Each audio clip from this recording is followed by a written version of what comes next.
नमस्कार। आज हमारा ऑर्गेनॉन ऑफ मेडिसिन का फिफ्थ एफोरिज्म है, जिसमें हैनेमन सर ने जो काज ऑफ डिजीज है वो बताए हैं। एक्यूट और क्रॉनिक डिजीज में बीमारी के क्या कारण है। जब हम हिस्ट्री लेते हैं पेशेंट की, तो हमें किन बातों को अपने ध्यान में रखना है। तो useful to the physician in assisting him to cure are the particulars of most probable exciting cause of the acute disease। माना फिजिशियन के लिए क्या चीज़ यूजफुल है, लाभदायक है क्योर के लिए।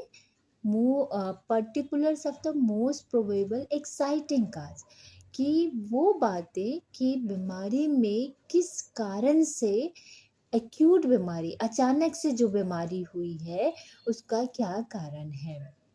यानी कि संभावित, प्रोबेबल माने संभावित, एक्साइटिंग, एक्साइट जिसने बीमारी को एक्साइट कर दिया, छेड़ दिया, बीमारी को, एक्यूट बीमारी को उत्पन्न करने वाला कारण कौन सा है।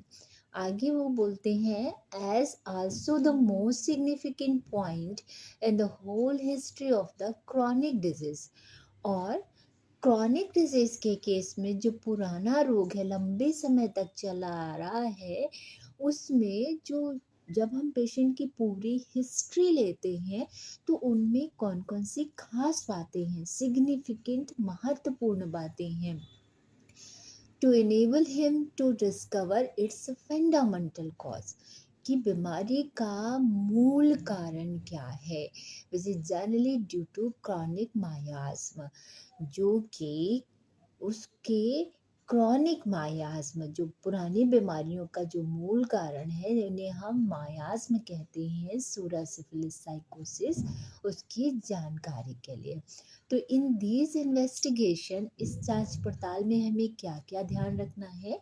The ascertainable physical constitution of the patient, बीमारी में, क्रॉनिक डिजीज में उसका फिजिकल कॉन्स्टिट्यूशन, उसकी बाहरी बनावट कैसी है, ठंड गर्मी के प्रति उसका रिएक्शन कैसा है, दुबला पतला है, कैसा है, फिजिकल कॉन्स्टिट्यूशन कैसा है। His moral and intellectual character, उसका नैतिक और बौद्धिक स्वभाव कैसा है, पढ़ने में कैसा है, इंटेलिजेंट है या कम पढ़ता है, पढ़ना चाहता है नहीं पढ़ना चाहता है, कार्य करना चाहता नहीं चाहता है, स्वभाव से कैसा है। हिज ऑक्यूपेशन, उनका धंधा क्या है, काम क्या करता है। Mode of living and habits, उसके रहने का तरीका, मोड ऑफ लिविंग, रहन सहन कैसा है, और उसकी हैबिट्स क्या, कौन सी हैं, क्या अच्छा लगता है, क्या स्वभाव है। His social and domestic relation, और समाज में और घरेलू उसका जो रिलेशन है, संबंध है, वो कैसे हैं। उसकी एज के बारे में हमें ध्यान रखना है। हिज सेक्सुअल फंक्शन, और सेक्सुअल फंक्शंस के बारे में are to be taken into consideration, हमें ये सारी बातों को ध्यान में रखना है। एक बार फिर से पढ़ते हैं aphorism.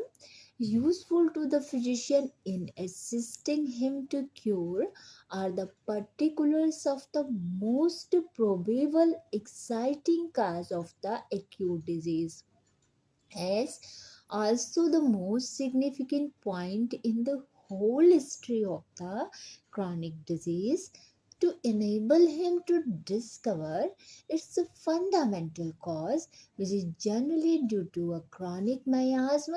In these investigations, the ascertainable physical constitution of the patient, especially when the disease is chronic, his moral and intellectual character, his occupation, mode of living and habits, his social and domestic relation, his age, sexual function, etc. are to be taken into consideration. धन्यवाद।